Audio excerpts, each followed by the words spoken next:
رب اشرح لي صدري ويسر لي امري واحلل عقدة من لساني يفقهوا قولي۔ حضرات گرامی قدر، معزز سامعین و ناظرین،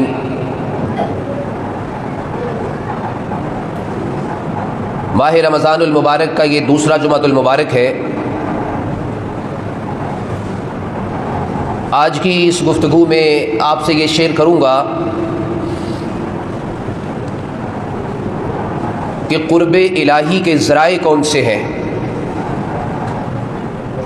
ہم کس طرح اللہ تعالیٰ کا قرب حاصل کر سکتے ہیں، اس کے قریب ہو سکتے ہیں۔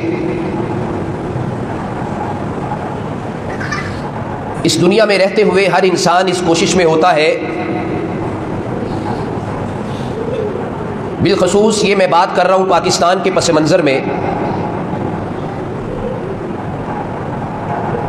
ہر ایک شخص کی یہ کوشش ہوتی ہے کہ میرا رابطہ یا میرا تعلق کسی ایسے شخص کے ساتھ جڑ جائے جس کی وجہ سے میری دنیا بہترین بن جائے، میں جس کاروبار یا پیشے سے منسلک ہوں اس کے اندر اچھا فائدہ اور منافع کماؤں، اور اس دنیا کو جمع کرنے میں کوئی کسر اٹھا نہ رکھوں، اور پھر وہ اپنا تعلق بنانے کے لیے اپنے جائز اور ناجائز ذرائع استعمال کرتا ہے، اور وہ اعلیٰ عہدیداروں سے، سیاسی لوگوں سے اپنے رابطے قائم کرتا ہے تاکہ ان کے ساتھ میرا تعلق قائم ہو اور مجھے اپنے کام میں، اپنے کاروبار میں کسی قسم کی پریشانی کا سامنا نہ کرنا پڑے، بلکہ اگر ناجائز طریقے سے بھی میں نے کوئی کام کروانے ہیں تو میں ان کے ساتھ تعلق اور رابطے کی بنا پر وہ کام بھی نکلوا لوں۔ اس مقصد کے لیے پھر وہ ہر ناجائز ذریعے استعمال کرتا ہے تاکہ اس کا قرب حاصل ہو جائے اور دنیا حاصل ہو جائے۔ کبھی ہم نے یہ بھی سوچا ہے، یہ بھی خیال کیا ہے کہ اس دنیا کے اندر تو اپنے تعلق بنانے کے لیے ہم بہت پیسہ بھی لگاتے ہیں، بہت کوشش بھی کرتے ہیں، اپنے آخرت میں ہمارے ان دنیا کے تعلقات کا کیا بنے گا؟ کیا یہ دنیا کے ہمارے تعلقات آخرت میں ہمیں فائدہ دیں گے؟ یا اس دنیا میں رہتے ہوئے میں نے جو تعلق قائم کیا ہے، جس کے ساتھ بھی قائم کیا ہے، اس کا مجھے آخرت میں کیا فائدہ ہے؟ بالکل سیدھی اور سادہ سی بات ہے کہ اگر ہم یہ چاہتے ہیں کہ ہماری آخرت کی زندگی بہترین بن جائے، ہمیں آخرت کے اندر کسی قسم کی پریشانی، پشیمانی اور مسائل اور مصیبت کا سامنا نہ کرنا پڑے، تو اس کے لیے پھر ضروری ہے کہ جس طرح ہم نے اس دنیا میں تعلق قائم کرنے کے لیے کوشش میں لگے رہتے ہیں، ہم اللہ تعالیٰ کے ساتھ اپنا تعلق قائم کرنے کے لیے اپنی سر دھڑ کی بازی لگا دیں۔ ہم وہ تمام ذرائع اور ذریعے اختیار کریں جن کی وجہ سے ہمارا تعلق اللہ تعالیٰ کے ساتھ مضبوط ہو جائے، کیونکہ اگر ہمارا تعلق اللہ تعالیٰ کے ساتھ مضبوط ہو گیا تو پھر آخرت میں ہمارے لیے فائدہ ہی فائدہ ہے، نفع ہی نفع ہے، اور آسانیاں ہی آسانیاں ہیں۔ اور یہ سیدھا سیدھا اس بات کی گارنٹی ہے کہ اگر ہمارا تعلق اللہ تعالیٰ کے ساتھ قائم ہو جاتا ہے، ہم قرب حاصل کرنے میں کامیاب ہو جاتے ہیں، تو اس کا سیدھا سیدھا مطلب ہے کہ ہم انشاءاللہ آخرت میں اللہ تعالیٰ کے عرش کے سائے کے نیچے ہوں گے، نور کے ممبروں پر بیٹھے ہوئے ہوں گے، ہمیں خاص پروٹوکول دیا جائے گا اور پھر ہمیں جنت الفردوس میں بھی داخل کر دیا جائے گا۔ وہ کون سے ذرائع ہیں جن کو ہم اختیار کریں تو اللہ تعالیٰ کے قریب ہو سکتے ہیں؟ سب سے پہلا ذریعہ ایمان اور عمل صالح ہے۔ ایمان اور عمل صالح، ایمان کیا ہے؟ اللہ تعالیٰ پر ایمان ہے، رسولوں پر ایمان ہے، فرشتوں پر ایمان ہے، کتابوں پر ایمان ہے، آخرت پر ایمان ہے۔ اگر یہ ہمارے ایمان نہ ہو تو ہم مسلمان نہیں ہو سکتے۔ اب یہاں تک تو ہم اپنے ایمان کی حد تک تو قائم رہتے ہیں، زبان سے قول و قرار کرنے میں ہم بہت آگے ہوتے ہیں، اس میں ہم کوئی کمی نہیں چھوڑتے۔ کمی اگر کہیں رہتی ہے تو وہ عمل صالح میں رہ جاتی ہے، جبکہ ایمان اور عمل صالح کا چولی دامن کا ساتھ ہے۔ اگر ایمان نہ ہو تو عمل صالح، نیک عمل کرنا ہمیں کوئی فائدہ نہیں دے گا۔ اور اگر ایمان ہو لیکن عمل صالح نہ ہو تو اکیلا ایمان رکھنا بھی ہمیں فائدہ نہیں دے گا. ایمان اور عمل صالح ان دونوں کا ساتھ ساتھ چلنا اور ساتھ ساتھ ہونا ضروری ہے. عمل صالح کو ہم اس طرح سمجھ سکتے ہیں، نیک عمل، اچھا کام، خیر و بھلائی کا کام. اس کو میں آپ ایک مثال سے سمجھاتا ہوں. جس طرح اگر ہمیں روٹی کی بھوک ہے تو کیا صرف جو ہے وہ روٹی کا تصور کرنے سے ہماری بھوک مٹ جائے گی؟ یا ہمیں پانی کی پیاس ہے تو کیا صرف پانی کا تصور کرنے سے ہماری پیاس مٹ جائے گی؟ یا نماز کا صرف تصور کرنے سے ہی ہماری نماز کی ادائیگی ہو جائے گی؟ یا حج بیت اللہ کا صرف تصور اور خیال کرنے سے ہی کیا حج بیت اللہ ادا ہو جائے گا اور ہم اس ثواب کو حاصل کر پائیں گے؟ اسی طرح جس طرح ملک کے اندر کچھ قوانین ہوتے ہیں، آئین و قوانین ہوتے ہیں، ان کی پاسداری ضروری ہوتی ہے، کیا ان کو صرف مان لینے سے ہی میری جان چھوٹ جائے گی؟ کہ اگر میں ان پر عمل نہ کروں، اگر میں قانون پر عمل درآمد نہ کروں، عمل نہ کروں، صرف ان کو مان لوں، صرف ماننے سے، اقرار کرنے سے، قول و قرار سے میری جان چھوٹ جائے گی؟ ایسا نہیں ہے، بلکہ اگر میں ملک کے قوانین کی پابندی نہیں کروں گا تو مجھے باغی قرار دیا جائے گا، مجھے آئین و قوانین کا باغی اور جو ہے وہ بغاوت کرنے والا جو ہے وہ قرار دیا جائے گا، اور مجھے سزا دی جائے گی کہ آپ نے قوانین کی پابندی کیوں نہیں کی ہے. اسی طرح ایمان تو ایک تصور ہے نا، ایمان تو ایک تصور ہے. ہم اللہ پر ایمان لاتے ہیں، انبیاء پر ایمان لاتے ہیں، صرف زبان سے قول و قرار ہی ہے نا. رسولوں پر ایمان ہے، آخرت پر ایمان ہے، فرشتوں پر ایمان ہے، صرف قول و قرار کی حد تک ہی ہے نا.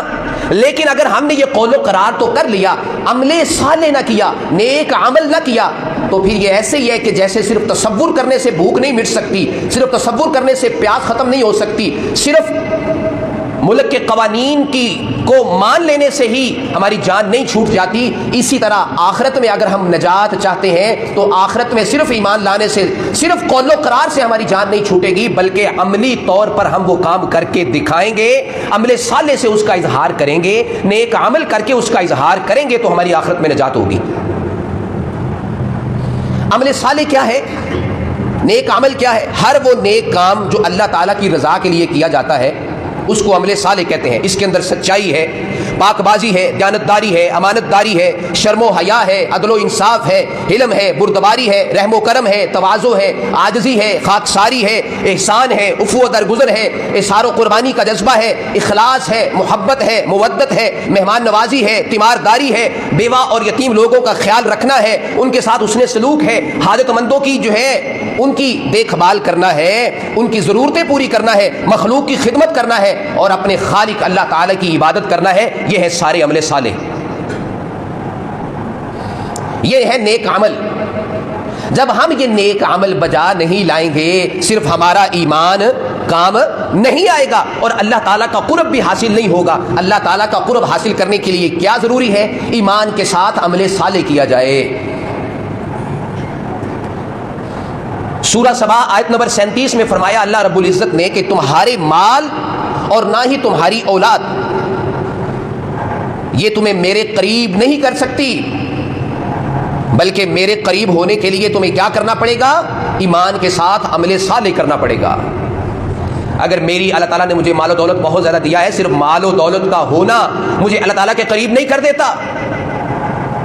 اولاد اگر اللہ تعالیٰ نے نوازا ہے تو اس کا ہو جانا مجھے اللہ تعالیٰ کے قریب نہیں کر دیتا ہے. مال و دولت کا ہو جانا مجھے اللہ کے قریب نہیں کرتا، بلکہ اللہ تعالیٰ کے قریب کرنے والی کیا چیز ہے؟ ایمان اور عمل صالح.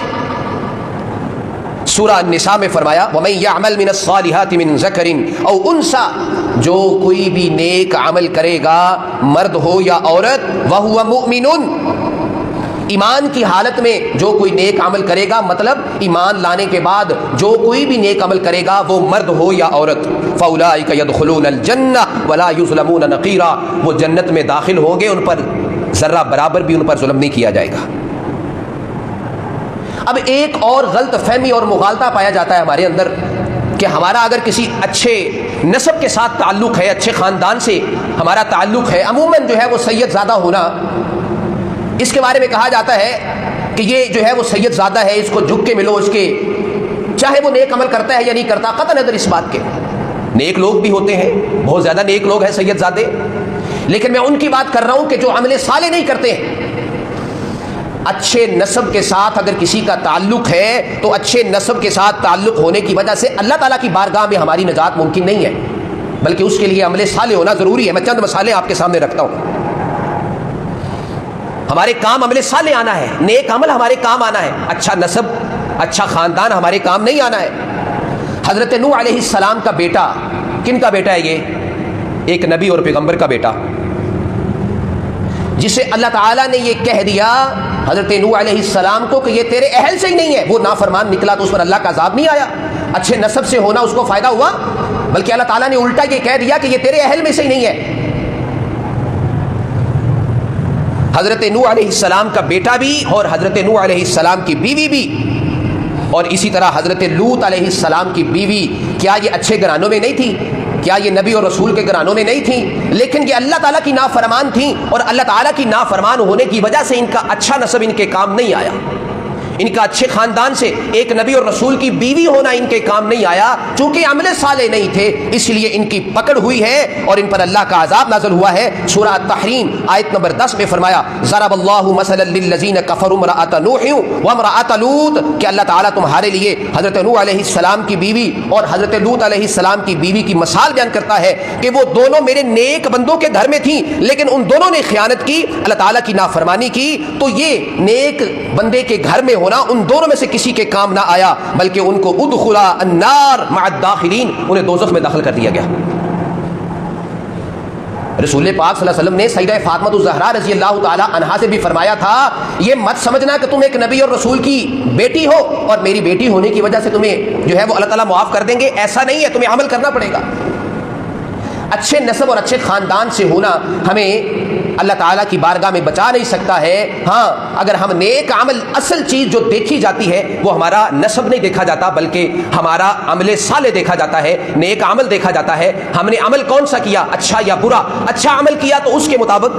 اور اگر برا عمل کیا ہے تو اس کے مطابق سزا ہوتی ہے۔ ہمارے اعمال کو دیکھا جاتا ہے، ہمارے نسبوں کو نہیں دیکھا جاتا۔ اور آپ کو حضرت جو ہے وہ آسیہ علیہ السلام، جو کہ فرعون کی کافر بیوی تھی، لیکن ایمان اور عمل صالح کی وجہ سے اسے جنت الفردوس میں داخل کر دیا گیا۔ ایک کافر کے گھر میں ہے، اسے اللہ نے معاف کر دیا، لیکن ایک نبی کے گھر میں ان کی بیوی کو نافرمانی کی وجہ سے اللہ نے معاف نہیں کیا۔ مطلب یہ ہے کسی نیک آدمی کے گھر میں ہونا یا اچھے نسل سے کسی کا تعلق ہونا یہ نہیں بچائے گا، بلکہ اللہ تعالیٰ نے ہمارے اعمال کو دیکھنا ہے، جس طرح کے ہم اعمال کریں گے اس کے مطابق ہمیں جزا یا سزا ملے گی۔ اور یہ اللہ کا قرب حاصل کرنے کا سب سے پہلا ذریعہ ہے کہ ایمان کے ساتھ عمل صالح لازمی طور پہ کریں، نیک کام لازمی طور پہ کریں، عملی طور پہ ہم کچھ کام کر کے دکھائیں۔ سورہ السجدہ آیت نمبر 12 میں فرمایا کہ جب یہ مجرم لوگ اللہ تعالیٰ کے اس کے اندر جو ہے وہ ایک، جب اللہ کے سامنے کے مجرم لوگ کھڑے ہوں گے، قیامت کا دن کا نقشہ کھینچا ہے، اپنے سر کو جھکائے ہوئے ہوں گے اور یہ کہیں گے ربنا ابصرنا وسمعنا فرجعنا نعمل صالحا انا موقنون، کہیں گے اے اللہ ہم نے اپنی آنکھوں سے دیکھ لیا، اپنی کانوں سے سن لیا، اب ہمیں واپس بھیج دے، اب ہم نیک عمل کریں گے، اب ہم عمل صالح کریں گے، اب ہمیں یقین آ گیا ہے۔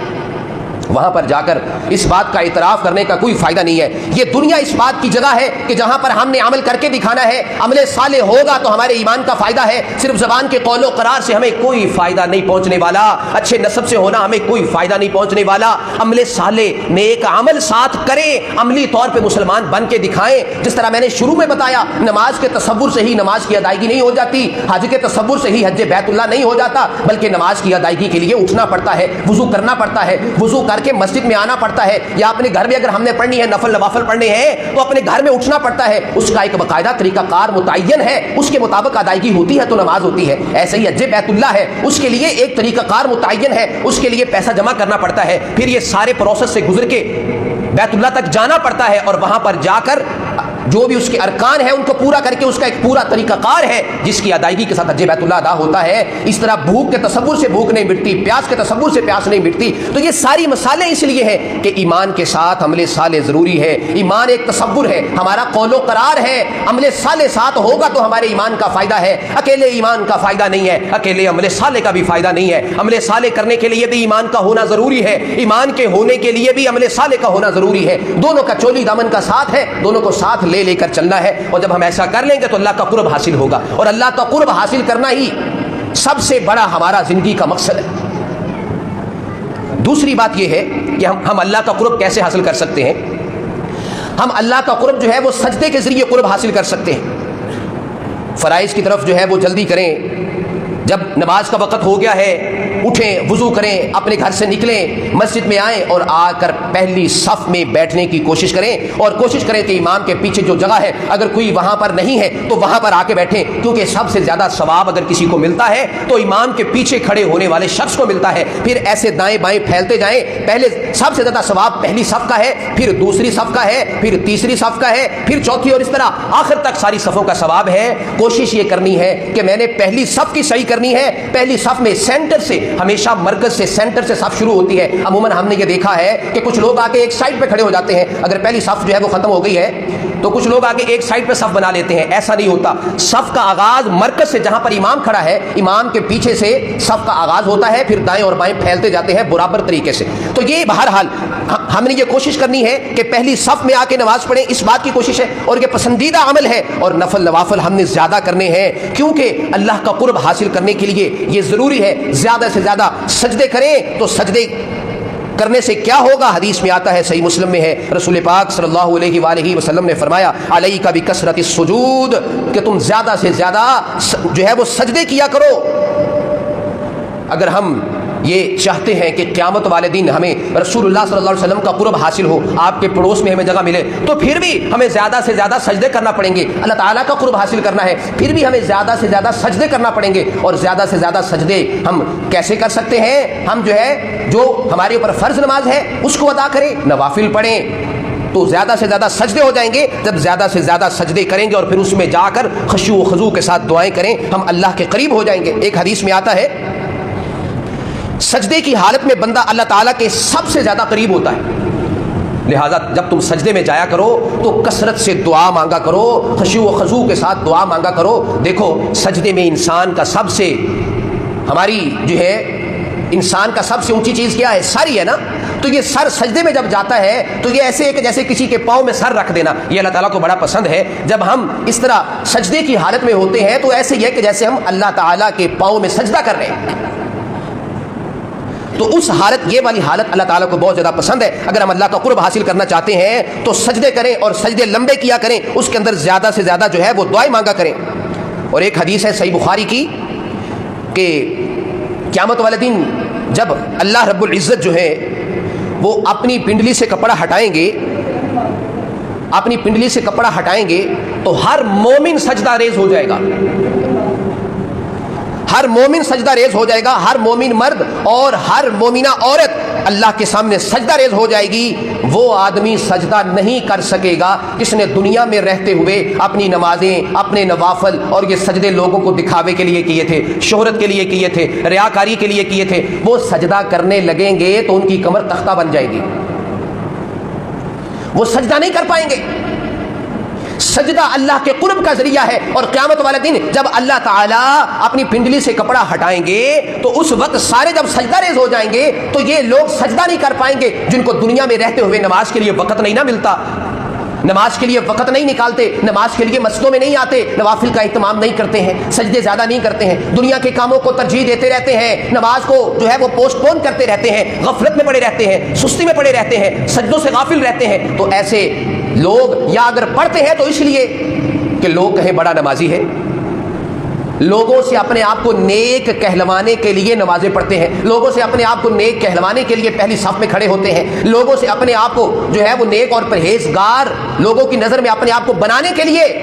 پوری تندہی سے، پوری توجہ سے نماز پڑھنے کی کوشش کرتے ہیں کہ لوگ کہیں دیکھو کتنا پرہیزگار آدمی ہے، کتنی توجہ سے نماز پڑھتا ہے۔ اور بھائی لوگوں کے دکھاوے کے لیے جب ہم کام کرتے ہیں، ہماری نمازوں سے جب اللہ کی رضا کا عنصر نکل جاتا ہے، اللہ کی خوشنودی کا عنصر نکل جاتا ہے، ہماری توجہ جب اللہ سے ہٹ کے لوگوں کی طرف آ جاتی ہے کہ لوگوں کو خوش کرنے کے لیے، لوگوں کے دکھاوے کے لیے، تو یاد رکھنا ایسی نمازوں کا، ایسے روزوں کا، ایسی عبادتوں کا کوئی فائدہ نہیں ہے جس میں اللہ کی رضا شامل حال نہیں ہے۔ اور ایسے لوگوں کو قیامت والے دن سجدہ کرنے کی طاقت ہی نہیں ملے گی، ان کی کمر تختہ بن جائے گی۔ اس لیے اپنی نمازوں کو، اپنی عبادتوں کو درست کرنے کی ضرورت ہے، اور صرف اللہ کی رضا کے لیے، اور یہی وہ چیزیں ہیں جو ہمیں اللہ تعالیٰ کے سب سے زیادہ قریب کرنے والی چیزیں ہیں۔ اور تیسری بات، تیسرا نقطہ یہ ہے، جب ہم نماز پڑھ رہے ہو نا تو نماز ہمیں گویا ایسے پڑھنی چاہیے کہ جیسے ہم اللہ تعالیٰ کے ساتھ سرگوشی کر رہے ہیں اور وہ ہماری بات کو سن رہا ہے اور ہماری باتوں کا جواب دے رہا ہے۔ ہم نے اپنی کیفیت اس طرح سے بنانی ہے کہ جس طرح ہم اس سے مخاطب ہیں اور وہ ہم سے ہم کلام ہے، ہم اس سے باتیں کر رہے ہیں اور وہ ہماری ہر بات کا جواب دے رہا ہے۔ جب ہم اس طرح سے نماز پڑھیں گے تو یہ نماز کا یہ انداز اور طریقہ اللہ تعالیٰ کو بہت پسند ہے۔ اور ایک حدیث میں ہے، حدیث لمبی ہے، اس کا ایک حصہ آپ سے شیئر کرتا ہوں کہ بے شک اللہ تعالیٰ تم کو حکم دیتا ہے نماز کی، جب تم نماز پڑھو تو ادھر ادھر توجہ نہ کیا کرو، ادھر ادھر التفات نہ کیا کرو۔ اس کے اندر دونوں باتیں آ جاتی ہیں، ایک تو یہ ہے کہ اپنی نظر کو اس طرح اٹھا کے سامنے کرنا یا دائیں اور بائیں دیکھنا، ادھر ادھر دیکھنا، اور دوسرا اس میں دل کی توجہ بھی ہے کہ اپنے دل کی حضوری، دل کی توجہ، پوری توجہ کے ساتھ جب بھی نماز پڑھو تو پوری توجہ کے ساتھ، التفات کے ساتھ، خشوع و خضوع کے ساتھ نماز پڑھو، کیونکہ بے شک اللہ تعالیٰ تمہارے چہرے پر اپنی نظریں گاڑے رکھتا ہے اتنی دیر تک جب تک ہماری نماز میں توجہ ہوتی ہے۔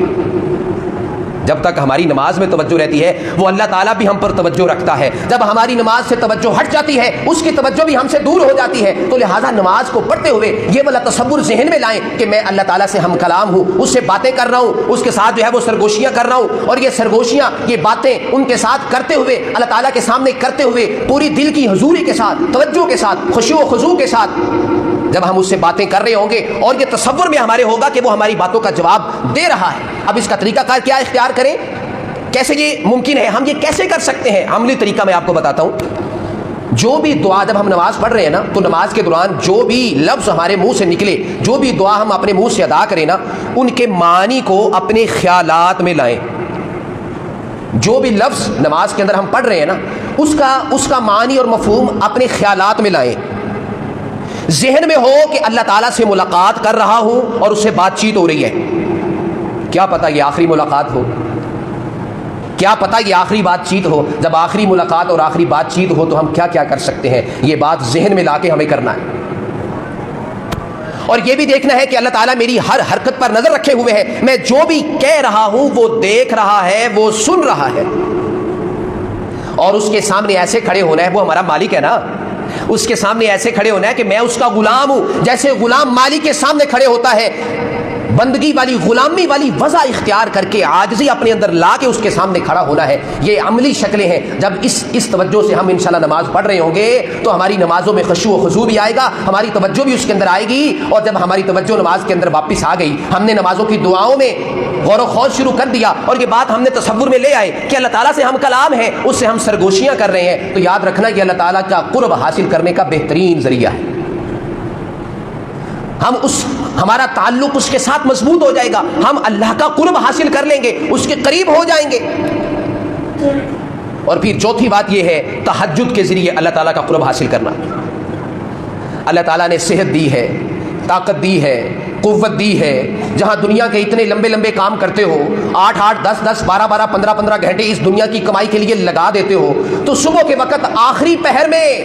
سحری کے اوقات میں، آخری پہر میں اللہ کے سامنے کھڑے ہو کے ذرا